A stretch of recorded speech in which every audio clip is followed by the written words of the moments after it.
Kaylee, and today I'm talking about books that are about books.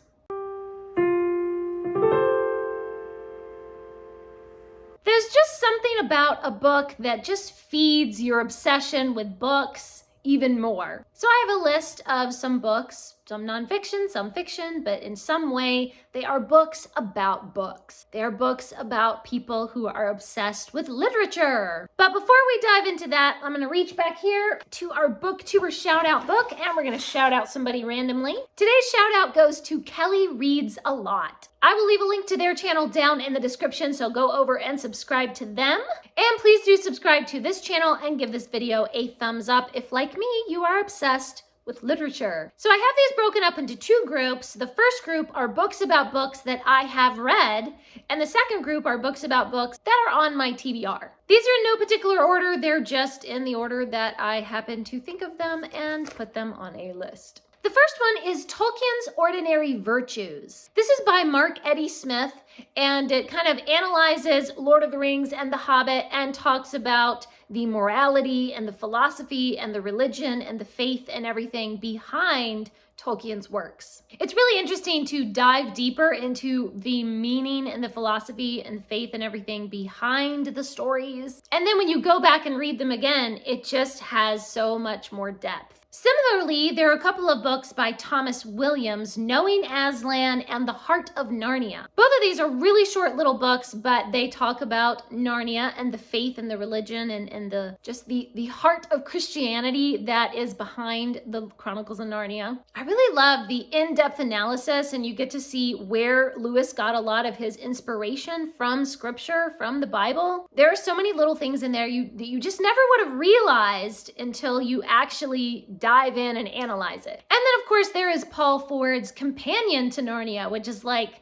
an encyclopedia of Narnia. I've read this twice. That tells you how obsessed I am with Chronicles of Narnia.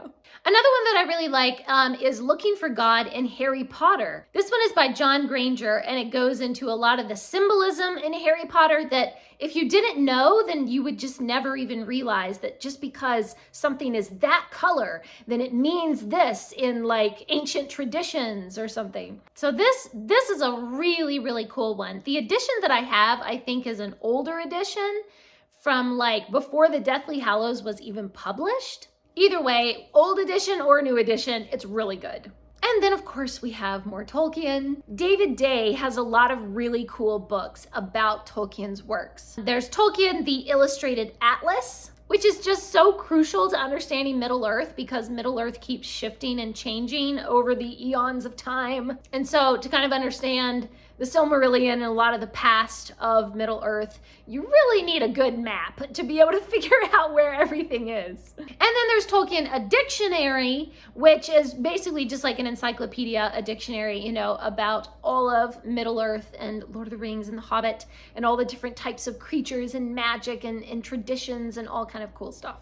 Okay, and that is it for Lord of the Rings and Harry Potter and Chronicles of Narnia. The next one on my list is Book Girl. This is A Journey Through the Treasures and Transforming Power of a Reading Life by Sarah Clarkson. Basically, the author just gives a list of all her favorite books and tells a little synopsis of them and why it's a favorite and how it has shaped her life and everything. I think what's really cool is it just talks about the transforming power of the written word and why it's so important that we read. The next one that I have on this list, it is a book about books, but it's not one of my favorites. It's How to Raise a Reader by Pamela Paul. I only gave this 2 stars. There were just some weird kind of ideas in there that I just didn't agree with, and it just seemed, I don't know, it just seemed really weird. It was just like, what? That's not a thing. Why? What? No.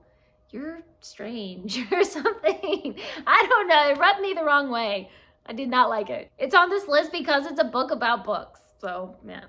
Then we have Book Love by Debbie Tung. This one is just so cute. This is just such a fun little comic. It's just so relatable. If you're a reader, then it's like, yep, that's me. Yep, stacks of books everywhere. That's what it's like. And then we have Book Nerd by Holly McGuire. This is another one that's just like kind of a cute coffee table type book, you know, with cute little sayings and little stuff about readers, but it's just so relatable. Okay, then I have some fiction that just really heavily features a character that loves books, or like just somewhere in there, there's something really big about books. So the first one is The Phantom Toll Booth by Norton Juster. So I think everybody probably knows about this one.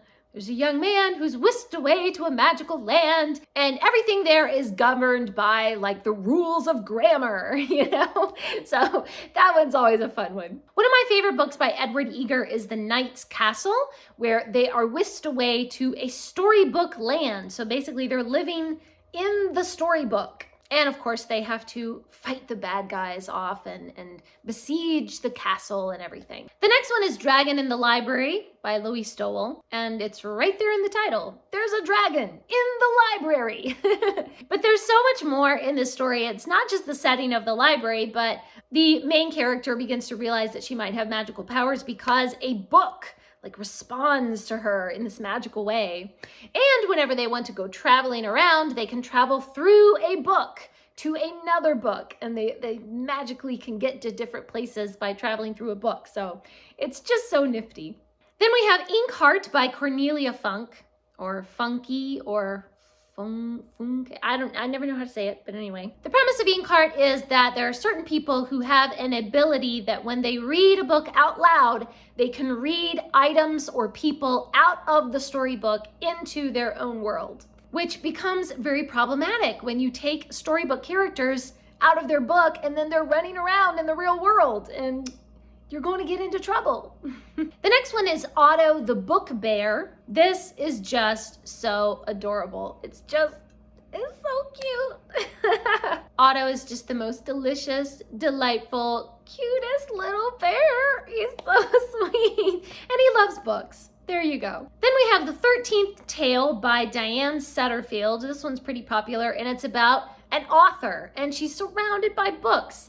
And even though the story goes in these other directions, there's always kind of this undertone of like, well, in a storybook, it would be like this, but here we are, you know, doing something different than the normal plot would be. So there's always kind of, even though the story goes its own way, there's always sort of this undertone of, you know, loving books and being obsessed with books and thinking about your life as a story. All right, then we have some books that are on my TBR. Some of these are ones that I actually own, but I still need to read, and some of them are ones that are on my wish list. So Walking with Frodo, a devotional journey through the Lord of the Rings by Sarah Arthur.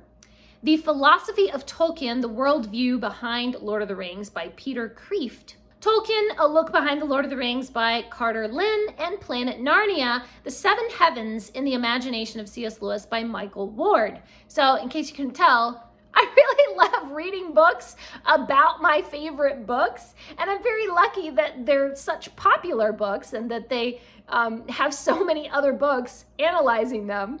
So yeah, lots of Tolkien and Lewis. Lovely. All right, another one that I really want to read is The Book Dragon by Dawn Kushner. I really have no idea what this is, but I mean, it's books and it's dragons, so you know I'm there. The Labyrinth of Dreaming Books is the 6th book in the Zemonian series by Walter Morris, and I've only read the first book so far, so I need to work my way through that series so I can get to the 6th book, which is apparently a Labyrinth of Dreaming Books. Sounds cool. I really want to read Tilly and the Book Wanderers, which is the first book in the Pages and Company series by Anna James.